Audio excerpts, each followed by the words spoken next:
I'm at Tiong Bahru Market today and we're having Char Kway Teow, CHAR KWAY, Michael Jackson. And I'm with this cutie today. Say hello! Hello.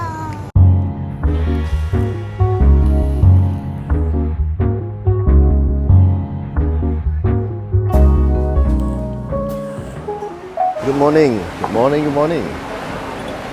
Okay, hi, you're watching Greg's Big Eats and we are here at Bedok South Market and Food Centre to talk about one of the best char kway teow in the eastern part of Singapore and maybe in the whole of Singapore. But has the standard remained? Well, let's talk about it. Okay, context, it is a Friday and it is about 10:15 or so. The stall purportedly opens at 10:30 but it's really more like 11 lah, okay? So the queue will start forming maybe about half an hour before its opening time. About 10:30, maybe a bit later than that. So when it comes to char kway teow, right, Hill Street Fried Kway Teow has been for many decades regarded as the best in Singapore lah.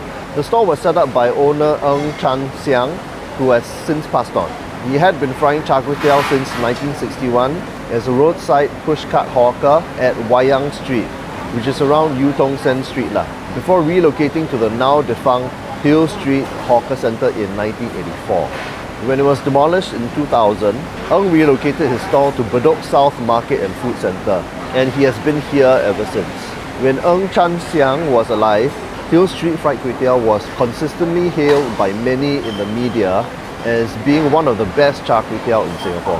However, the reputation and the quality of the dish threatened to come to an end lah, when Ng died in 2018 from amyotrophic lateral sclerosis, ALS.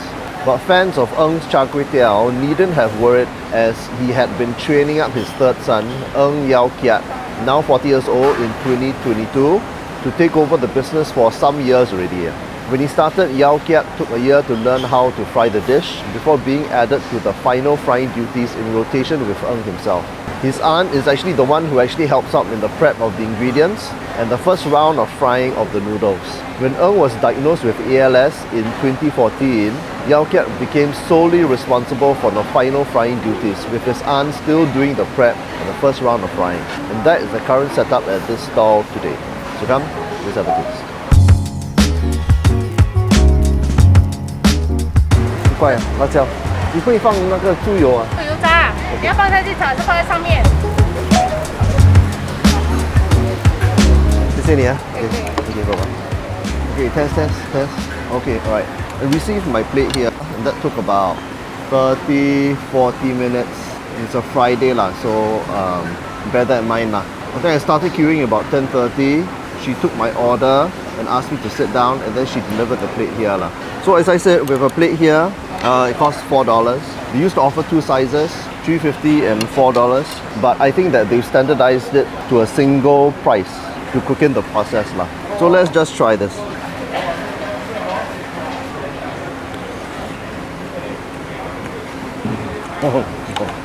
So the char kway teow has a slightly wet thickness lah.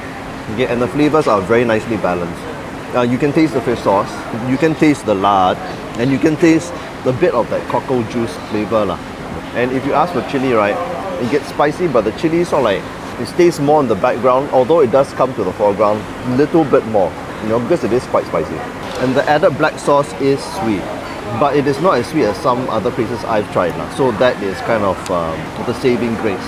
So what happens is that this char kway teow actually undergoes a two-step frying process lah, a double frying process. So the noodles and kway teow are first fried in garlic and dark soy sauce, then fried again individually with all the ingredients lah, by Yao Kiat himself in a second wok. And the noodle texture, it comes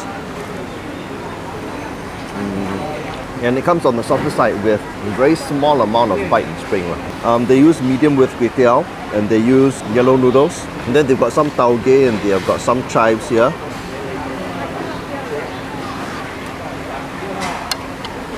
And they come very nice and crunchy. They still have their vegetable crunch. And the best bit is that the stir-fried eggs.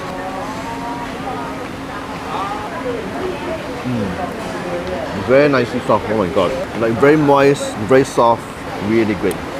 And then the lapcheong pieces are thin lah. And they are pre-fried before and then fried together with the ingredients. And some are thrown in and they give a nice burst of sweetness when you bite into one. And then the pork lard pieces. Wow, very nicely crunchy, very fresh as well. Oh, now of course it's got cockles. Where are the cockles? The cockles are on the small side, unfortunately, but that's usual. That's a supply issue apparently. You can't get big cockles these days. Yep, very gently seared, very nice. So overall, it's a very balanced plate of char kway teow. It is sweet, which may be an issue for some people, but it's not as sweet as some other places I've tried. So it's in that middle ground lah. But the main problem I have of this place, it's one of consistency. Firstly, you don't always get crunchy pork lah. Okay, sometimes you get it, sometimes you don't. It ranges from very little to just a bit. In order to make sure that you have some, right, you have to smile at the auntie and actually specifically request for it.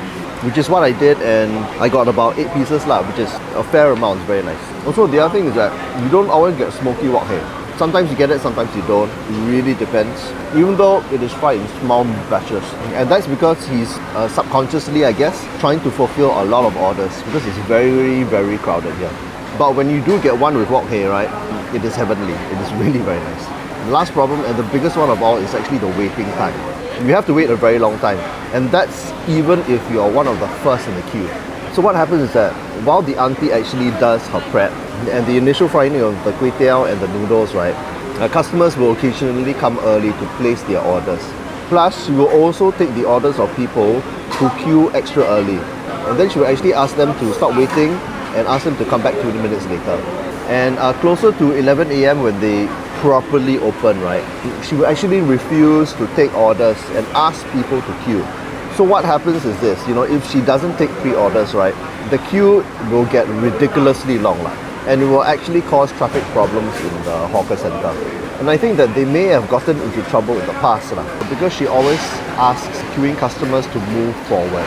So even though it looks like you're one of the first in the queue, right, you're actually not. There's a whole bunch of orders which Yao Kiat has to fulfill before he gets to those who are in the front of the queue. So it looks like the stall is prioritizing takeaway, but it's more that they're actually prioritizing customers who come early. But whatever the case, you know, all this frustrates a lot of people, a lot of customers to no end. Okay, finished. So that was a look at Hill Street Fried Kway Teow, and the big question on everyone's minds is whether Yao Kiat's version of char kway teow is as good as his father's. I mean, for me, that question will continually be up for debate so it's almost pointless comparing What matters now is the version which is currently being fried by Yao Kiat himself. For me, it is definitely one of the better plates of char kway teow in Singapore.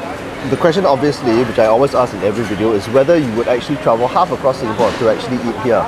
It is really a borderline case in this one. And the reason is because the waiting time is very, very, very long. An average of 20 minutes if you come early to maybe an hour or more during peak times. So maybe it's a yes if it's 20 minutes, but an hour, I am not too sure whether I would be willing to wait so long for it But only you can be the judge. The other thing also is that for people who don't like their char kway teow too sweet, right, this is not a stall for you. But as I said, not as sweet as some other stalls I've actually tried at, but it is definitely on the sweeter side. But besides that, right, it is definitely a very well balanced plate of char kway teow that's for sure. And it checks all the boxes as to what a good char kway teow should be. As a side note, there is also another stall named Hill Street Fried Kway Teow, which is located in Chinatown Complex. It also sells char kway teow, but the two stalls aren't related, and the taste over there is completely different as compared to this one. So bear that in mind.